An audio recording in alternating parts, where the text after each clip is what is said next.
Hi guys, আজকে যে ভিডিওটা আমি আপনাদের সাথে শেয়ার করছি খুবই ছোট্ট একটা ভিডিও, কিন্তু আমার কাছে অনেক মূল্যবান। এখানে বাবা ও ছেলে দুষ্টামি করছে। বাবা একবারে বাচ্চা হয়ে গেছে ছেলের মতো, আর ছেলে বাবার উপরে বালু ছিটিয়ে কত যে শান্তি পাচ্ছে, মানে ওর কাছে এটা অনেক বড় কিছু। আর আমার ছেলে বালি এত পছন্দ করে, যাক আমার হাজব্যান্ড তো মহা খুশি, নিজেই মনে হয় বাচ্চা হয়ে গেছে, কতক্ষণ যে এটার মধ্যে খেলতেছিল। তো এটা একটা মিষ্টি মুহূর্ত। সত্যি কথা, জীবনে প্রত্যেকটা মুহূর্তই সবার এনজয় করা উচিত। মাশাল্লাহ।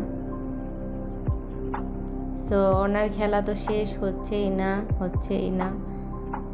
আমার ছেলে ওর বাবাকে এক জায়গায় নিয়ে যাবে, সে কারণে দাঁড়ায় রয়েছে। তো দেখতেছে বাবা নামেই না, তো আর কি করবে, বাবাকে ইশারা দিতেছে।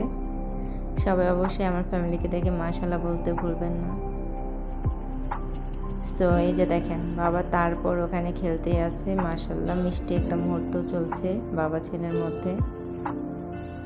আর এই যে আমি আমার হাজব্যান্ডের নাম আর আমার নাম বালিতে লিখে দিলাম লাভ দিয়ে। এই ছিল আমার ভিডিও। ভালো লাগলে লাইক, কমেন্ট, সাবস্ক্রাইব।